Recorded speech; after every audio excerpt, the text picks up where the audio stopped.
You want to support Roland Martin Unfiltered? Be sure to join our Bring the Funk fan club. Every dollar that you give to us supports our daily digital show. There's only one daily digital show out here that keeps it black and keep it real. As Roland Martin Unfiltered. Support the Roland Martin Unfiltered daily digital show by going to RolandMartinUnfiltered.com.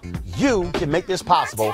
PPP, still a big issue. Congress's watchdog arm call on the Trump administration to step up efforts to police the government's massive small business rescue program after finding a significant risk of fraud and resistance to oversight at the agency running the bailout. The Government Accountability Office targeted the Small Business Administration in a sweeping new report looking at how agencies have used $2.6 trillion in economic relief funds appropriated in response to the COVID-19 pandemic. It was determined in the report that the $670 billion Paycheck Protection Program, which offers small business loans that can be forgiven in exchange for maintaining payroll, had limited safeguards and insufficient guidance and oversight planning, all of which have increased the likelihood that borrowers may misuse or improperly receive loans.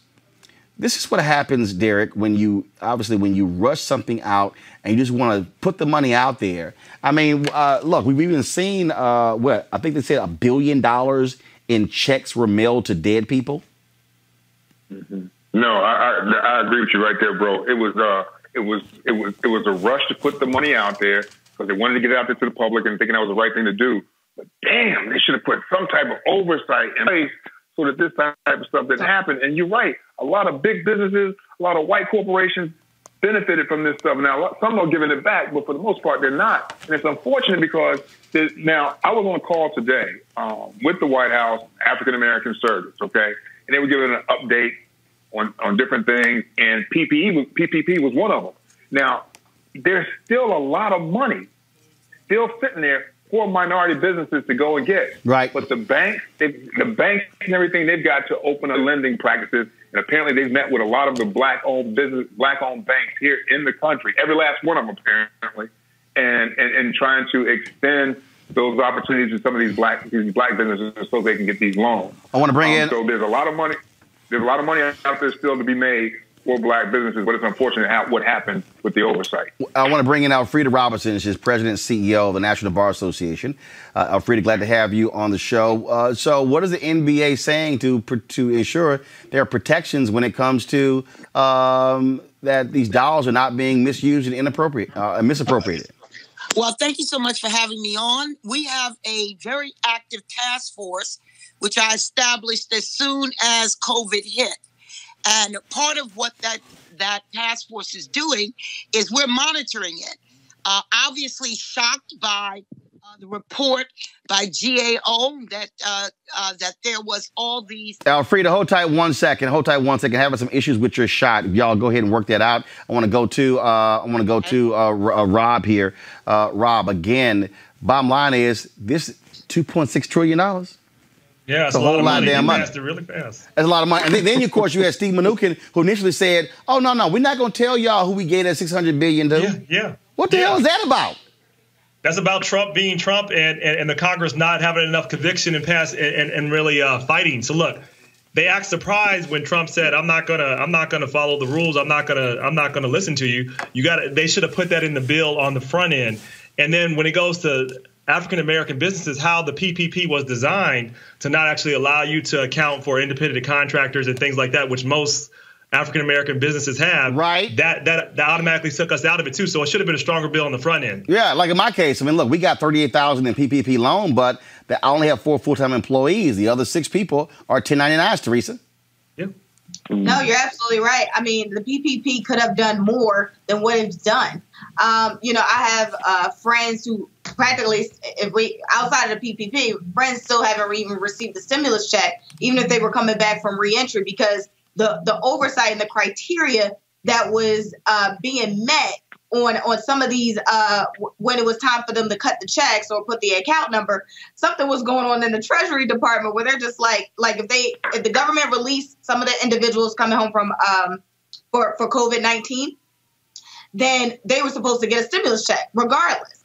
But apparently there's issues that is going on with the Treasury Department that, they're basically still checkboxing that they're still incarcerated when clearly they're home. And so there's issues like this that's happening over there. There's issues happening with the PPP.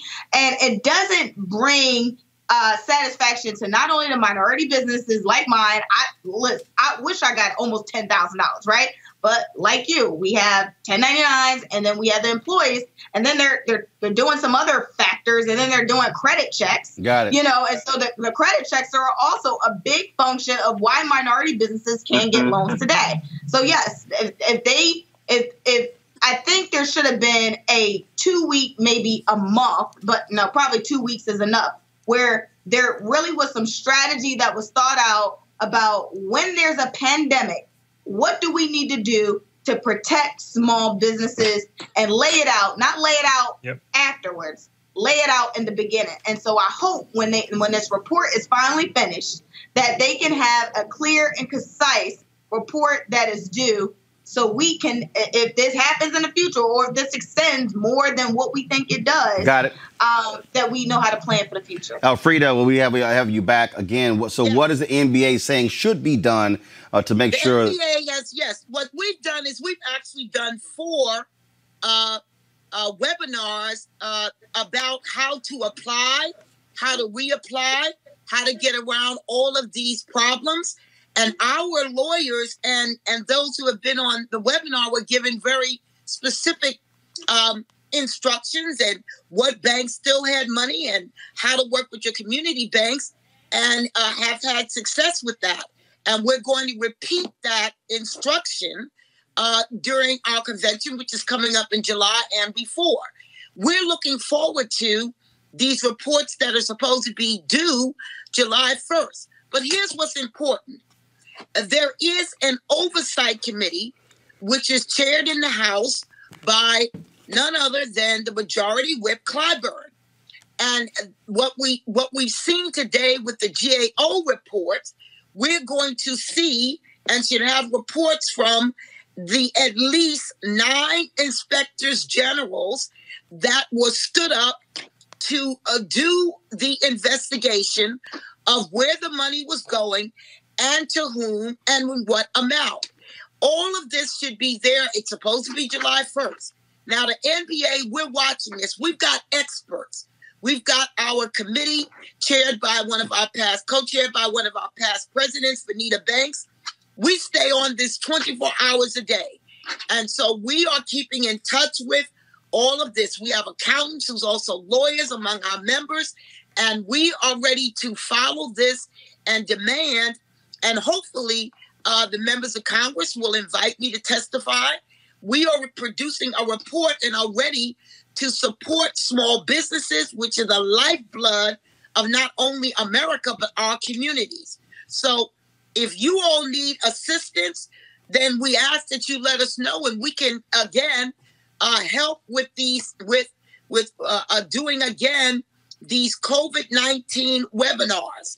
We've done many of them, and we are sure that if we are continuing to work, we are drilling down on the legislation because we've studied it for months now, and we will go to the House of Representatives, and we will demand that we get reports from these special inspector generals who are paying out of this stimulus money, so that we won't just go away and be without remedies, because our members as well are small businesses, and they have been successful with the process of applying for these small business loans, which, remember, this was so that you could keep your employees employed, but also there are ways of also accounting for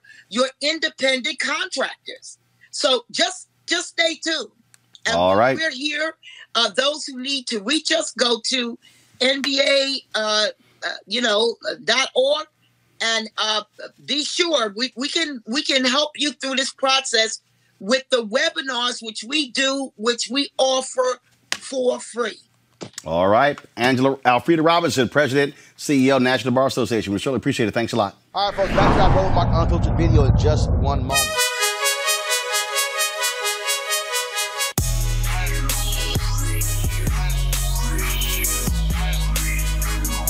All right, fam, the folks at Ceek.com, founded by Mary Spio, a sister, of course. She is the inventor, the creator of these devices, this virtual reality headset right here. You saw it in the video there. And also the 360-degree 4D headphones. You can actually get these with a discount because they partner with us at Roland Martin Unfiltered. Right here, here's the code, RMVIP2020, RMVIP2020. First of all, folks, the headsets are phenomenal. The headphones are absolutely phenomenal. And, of course, the VR headset is great because you just pop your phone, put it into the device, and you can actually see video in virtual reality. So it's real cool. Go to Ceek.com, Ceek.com, CEEK.com, and use the promo code RMVIP2020.